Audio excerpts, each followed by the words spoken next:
Hello, welcome to another episode of Haunt Ventures with Jason and Melissa.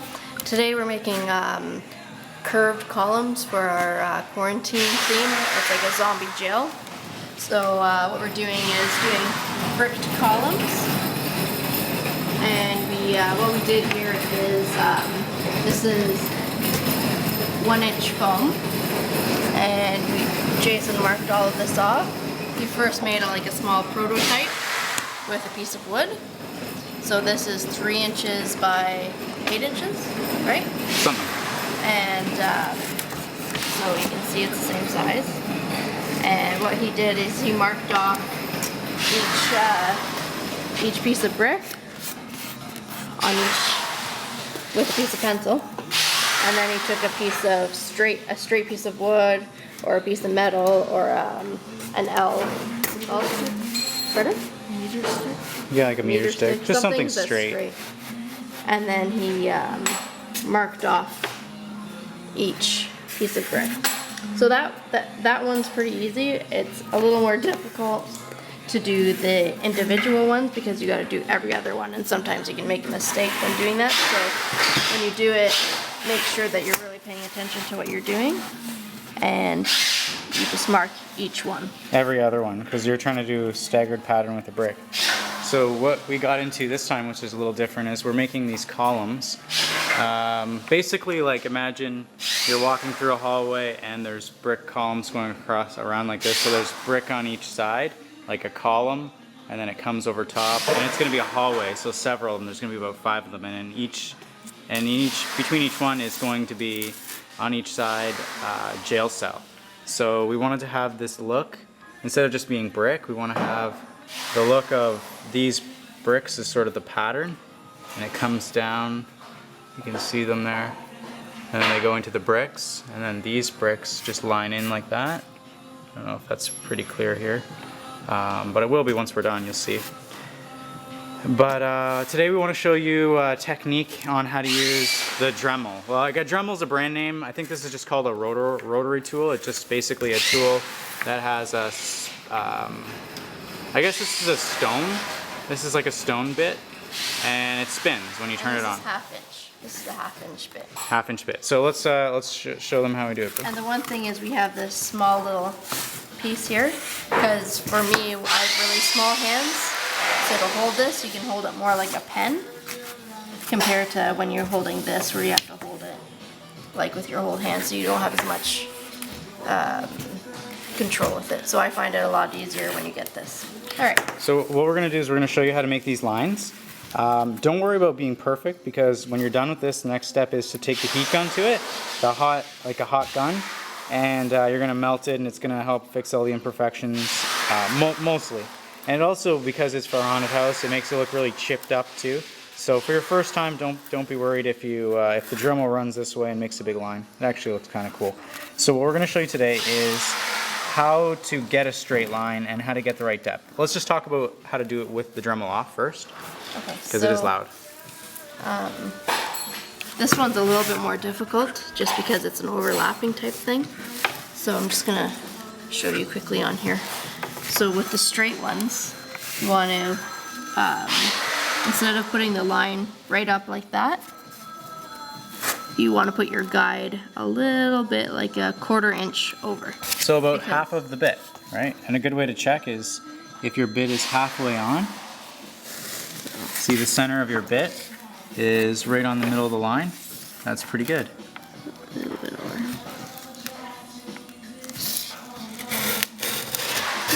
Okay, center of the line. Okay, so let's talk about when you have the Dremel on. What's going to happen when you let's just do this line here. What's going to happen when you go to make this line? It's going to spin. Okay, so you have to make sure that there's lots of control. So the bit turns like this, and anything that's a rotary type tool that turns, if you're not holding it tightly, it can go like that. So you want to make sure that you're pressing it against your board and pressing at a even pace and depth every time you do it. Okay. So let's turn it on and show them what you're talking about. So just be careful of this right here, okay? I'll finish this line first. Okay.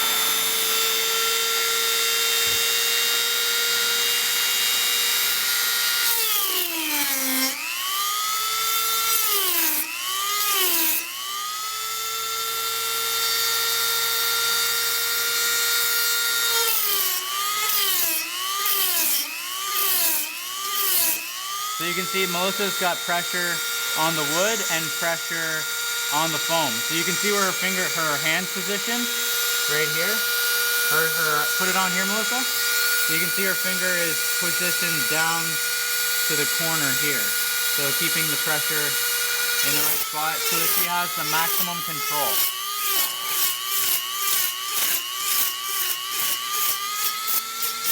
Now you're gonna have to do a few passes to get the right depth that you're looking for. Like we're going for, let's see if I can get it focused here. You can see like a regular grout line, right?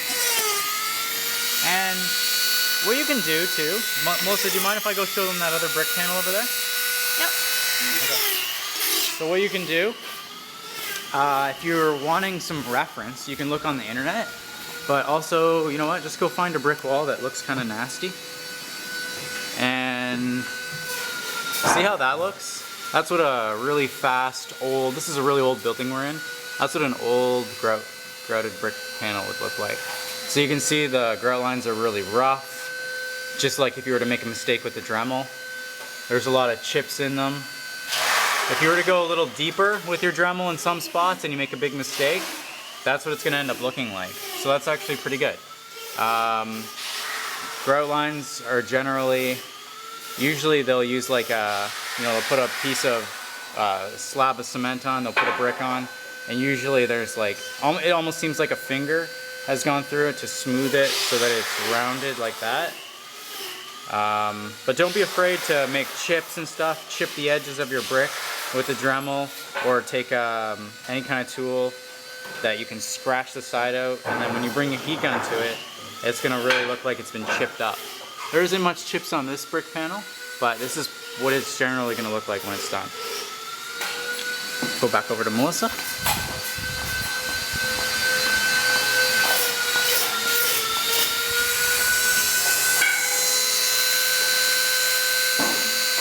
So you can see,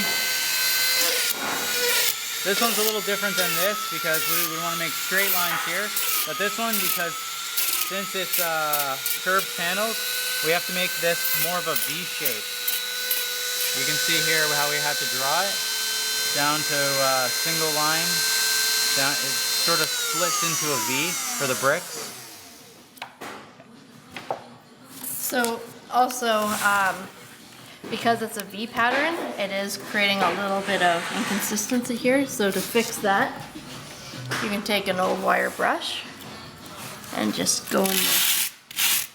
Show them the wire brush. So it's just like a paint scraping tool, right? Or Yep.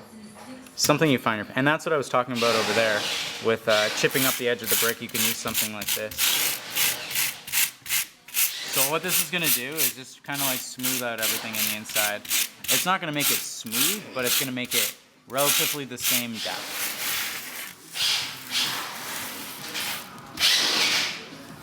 And this will completely change once we take the hot gun to it. Show them a hot gun. This is a heat gun here. So you can, let me get a picture of the sides. Maybe it says something on there. It's Black & Decker, heat and strip, electric paint remover.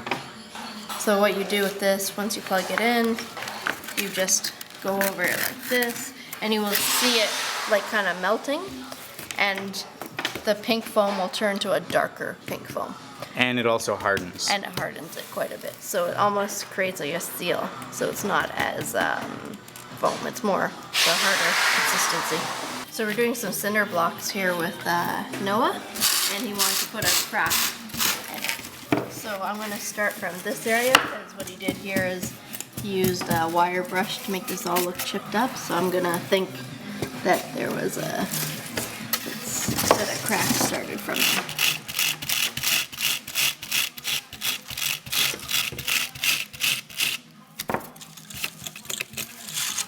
Okay, so just use your knife.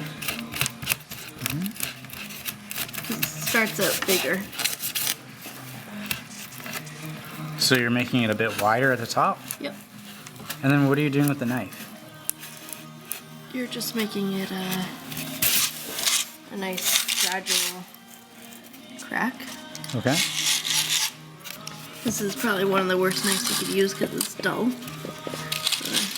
But when you only have that knife, it's a great knife.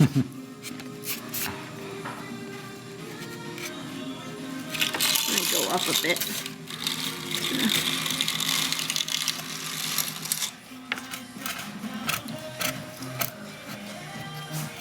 Okay, so you're kind of making it like a vein, right? Like one going down and then multiple shoots off? Yep. Okay.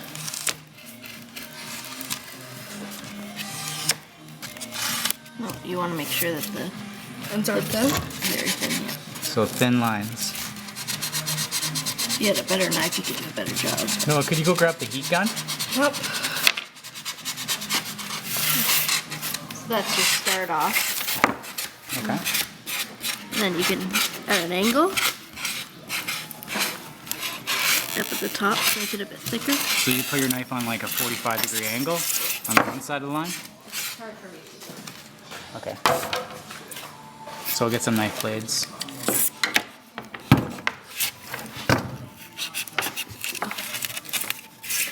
Step 1, have a sharp knife.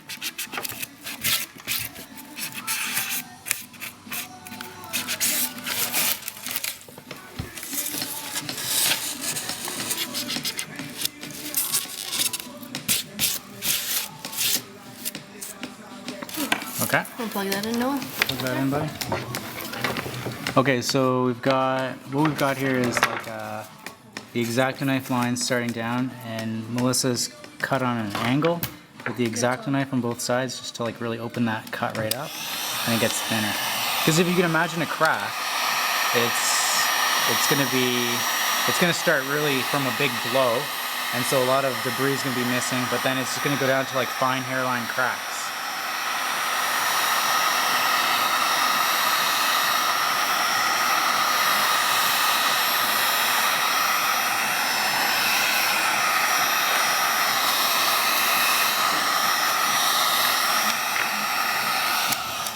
All right, let's lift that up and take a look.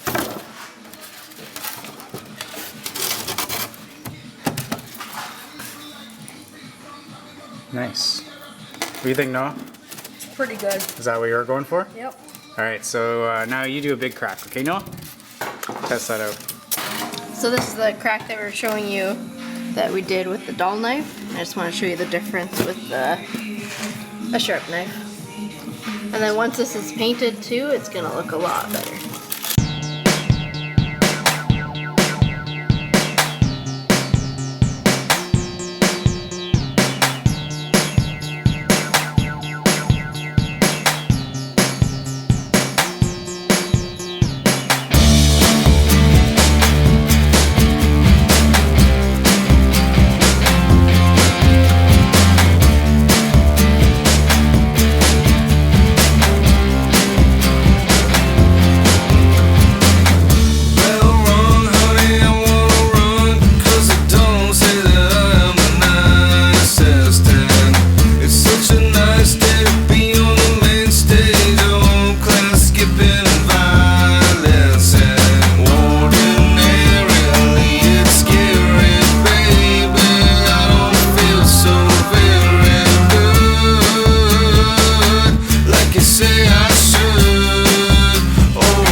All right, Noah, come here.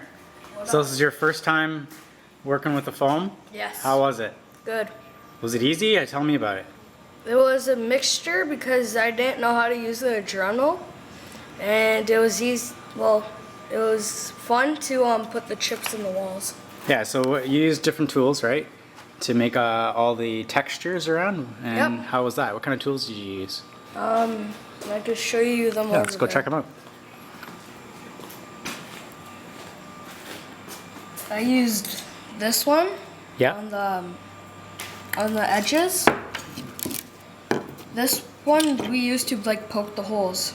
So we made this, right? This is something we made. We just put screws and we put nails with a nail gun into it to make the different textures. This I used along the, like, the edges. So the edges, let's go talk about that. So that's a lot of what we use. So all of the edges here to round out the edges. That's the tool we used. I used it here and I went like this and I swiped it down. Yeah, you used it in there. So this is just the face of what's to come. It's also going to have a piece that goes in like this, so it's very dimensional. And we're going to have 5 of these. It's going to be a long hallway. And we're going to have, this is going to look really wet. It's going to end up looking a bit green. We made these faces smooth because it's going to look wet and slimy. And it's just going to be a series, like a long 20-foot hallway basically with green dome lights in between each of them. It kind of casts a light like this, and it's really dark. And like I said, there's jail cells in there, and it's gonna be pretty creepy. The idea, the movie we saw this in, if you want to take a visual on it, is the movie Shutter Island. They're jail cells. You can take a look at that, and you'll get an idea of what we're trying to create. Hey guys, thanks for watching Haunt Ventures. Please like this, and if you like it, please share with your friends and subscribe.